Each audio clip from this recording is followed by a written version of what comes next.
Well, good afternoon, ladies and gentlemen. Thank you for coming today. My name is David DiCarlo. I'm the Emergency Management Director for Hernando County. If you need my name spelled correctly, David, common spelling, DiCarlo, D-E-C-A-R-L-O. Again, I'm the Emergency Management Director for Hernando County.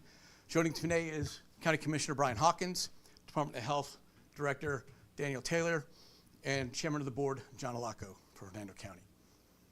So the latest update for Hurricane Idalia at 1 p.m. really hasn't changed a lot from the 7 a.m. briefing that we got.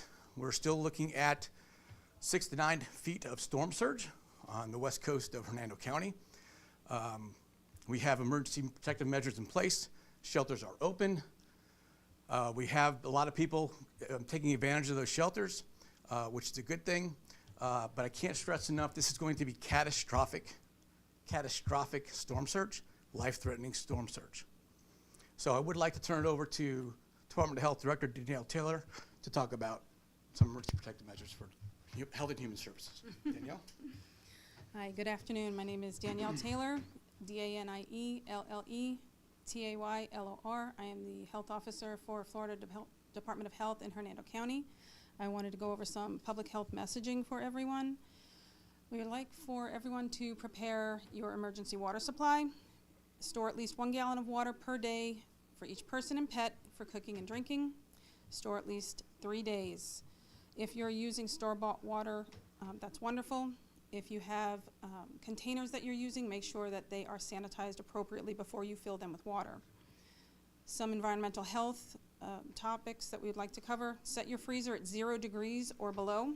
Set your refrigerator at 40 degrees Fahrenheit or below. Freeze some containers of water for ice to help keep your food cold.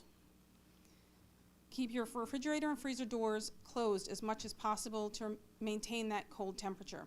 Keep food safely cold for 4 hours at least. Try not to open your freezers or your refrigerators. When in doubt, throw it out. Some carbon monoxide poisoning topics. Carbon monoxide is odorless, colorless, and it can cause sudden illness and death if inhaled. Never use a generator, pressure washer, or any gasoline-powered engine inside your home, basement, or garage, or less than 20 feet from any window, or door, or vent. Never use a charcoal grill, hibachi, lantern, or portable camping stove inside a home, tent, or camper. Some floodwater safety. Do not play in it. Do not drive through it. We don't know what's in the water. We don't know if it is a hard, sharp material that could cause an injury. It could have some bacteria. Floodwater and standing water can be dangerous. Hand washing. Hand washing, hand washing, hand washing. Wash your hands, soap and water for at least 20 seconds. Scrub with soap and water. Medication. Have enough of your prescriptions on hand to get us through at least the next week. Understand that there's a state of emergency and you are permitted a 30-day emergency prescription from your pharmacy. If you haven't gotten that by now, please keep that in mind for future storms. Special needs sheltering. The time to shelter is now. Pre-register if you can at specialneeds.hernandocounty.us. If you have not been able to do that, when you come to the shelter, we can register you there. So who needs to come to the shelter? People that need refrigerated services for their medication, if you need electricity for life support medical equipment, for basic nursing supervision, and for anybody that is on oxygen, we encourage you to come to the shelter. A few more things about special needs sheltering. The shelter provides a safe space for rest and sleep, as well as meals. We're located at West Hernando Middle School, 14325 Ken Austin Parkway in Brooksville. If you need transportation, please call 352-754-4083. And while your specific needs may vary depending on your medical condition, be sure to bring a week's supply of your regular medications and medical supplies in their original containers with clearly labeled instructions. Any over-the-counter medications you take regularly, a backup list of medications and instructions, a cooler bag for any medications that you may need to be kept cold with you at your cot. If you rely on medical equipment such as glucose monitors, oxygen concentrators, or nebulizers, bring them with you. Oxygen will be available for you on site. More information can be found at hernando.flhealth.gov, or social media can be found at Healthy Hernando. Thank you, Director Taylor. Appreciate that. Again, our major concerns is the wind and the storm surge. That is at a significant threat to the communities of Arapaika, Hernando Beach, and Pine Island. To speak a little bit more about that, I'd like to turn it over to Commissioner Brian Hawkins. Thank you, sir. Good afternoon, Brian Hawkins, County Commissioner, District 2. The majority of the mandatory evacuations are in that zone. If you're in low-lying areas in zones A, B, and C, which is west of US 19, there is a mandatory evacuation in effect. Right now, you are able to come back and forth freely as long as you show identification. One of the things that are going to happen is the weather starts to change this afternoon and this evening. That will change. When it becomes unsafe for us to navigate or send out emergency vehicles, if you have not evacuated at that time, you will be on your own. So it's important to heed the warnings and get out as soon as you can. I was able to visit a couple sandbag location sites today, one at Linda Pedersen Park and the other one at Anderson Snow. I believe that they're open till 4 p.m. this afternoon or until they run out of supplies. They had a good, healthy supply of sand still available. A lot of people out there utilizing that. So everybody stay safe, heed the warnings, and if you have not evacuated, please make a plan and get out of there. This is 6 to 9 foot of potential storm surge. That's going past Shoreline Boulevard, even into the preserve or further. So that's a lot of water that we're looking to potentially have out there at Hernando Beach. Everybody stay safe. God bless. Thank you, Commissioner. Again, there's a number of different resources that we have. Behind me, we have our emergency support functions. We have 20 of those. They all work collaboratively together to make this disaster. Emergency protective measures before, during, and after. Our recovery efforts are already in place and plans are in place. But I'd like to turn it over to our Chairman of the Board, John Alacco, to say a few words. Chairman? Thank you. John Alacco, Johnallocco. I'm going to reiterate what you've already heard. Evacuate, okay? The storm surge is serious. Don't take this lightly. Even if you live in a stilt home, understand that there will be things that float in that storm surge that could very likely topple your home. Life is irreplaceable, okay? You can replace things. And we have a fantastic first responders here in Hernando County and all along our coastline. Those first responders have families too, and they would like to be able to come home to their families. So please don't take unnecessary risks. This is all about saving lives right now. As soon as you're able to, if you live west of US 19, please evacuate. Please take the important things that you need, your supplies, your driver's license, anything that's important for identification and your medications. But understand it's not worth putting lives at risk, not your lives or the lives of our first responders. Thank you very much. Thank you, Mr. Chairman. Appreciate it.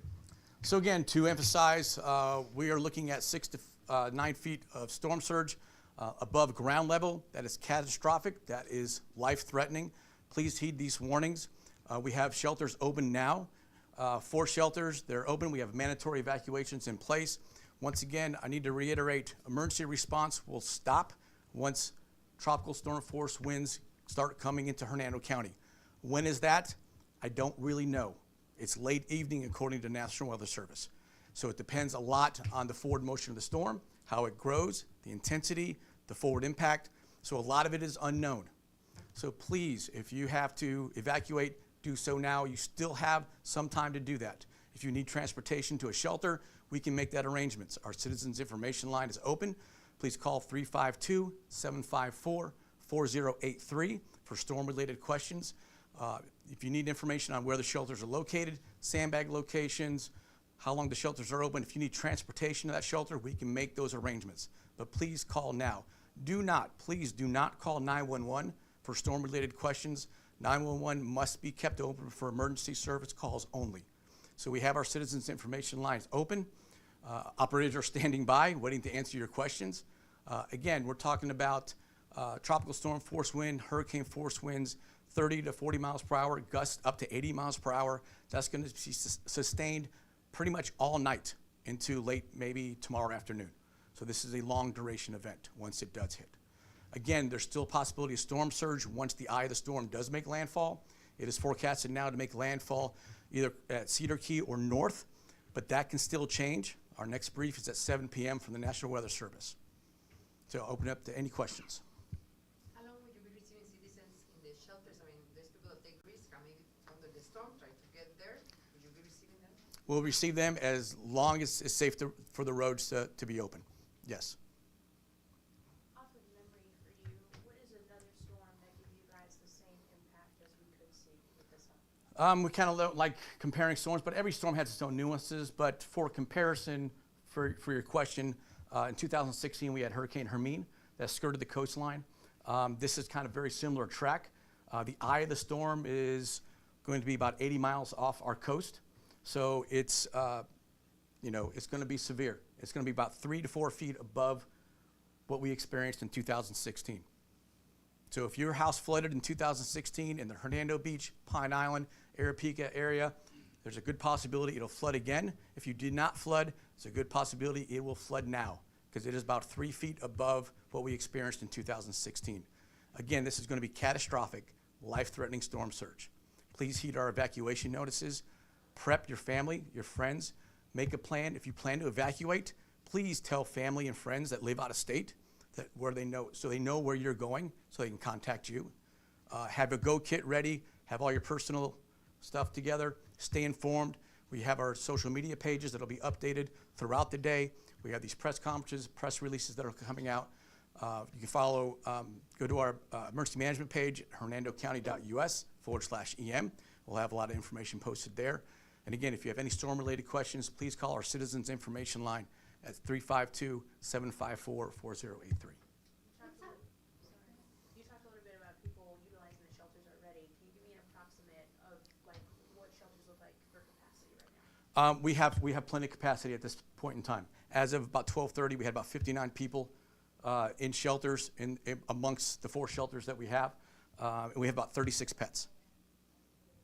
So if you have a pet, please bring all necessary equipment to take care of your pet. That is still going to be your responsibility. So bring everything you need, food, dog bowl, leash, whatever, for your cats, litter, the whole 9 yards. So the pet is going to be your responsibility, but we will help give you refuge for that. What time do you expect the storm to start, or the weather to start deteriorating here? As we continually progress into the evening, it's going to deteriorate. Obviously, the upper bands are going to start arriving much sooner. Again, it's going to be probably mid-morning or very early, 2 a.m., 3 a.m., possibly, before it even makes landfall. And then it's going to continue on for a very long time. Those outer bands, this is a very large storm. It is about close to 280 miles wide, north to south. The eastern part of the eye wall is much bigger than the west side. So as it moves through the state of Florida, those outer rain bands are going to continue to push through Tampa Bay, Pasco, Hernando, Citrus, Levy, and that storm surge is going to continue on coming. Any concerns for tornadoes or anything along those lines here, or is it just storm surge? No, tornadoes has an elevated risk now, Tuesday into Wednesday. So that's always a concern. Any other questions? Again, please take heed of the evacuation notice. Again, this is a major Cat 3 hurricane, possibly getting to a very strong Cat 3, possibly a Cat 4. It all depends on how long it stays out there, forward motion, how long it stays in those warm Gulf waters. The Gulf waters are 1 to 2 degrees warmer than normal, so it's just churning and burning right now.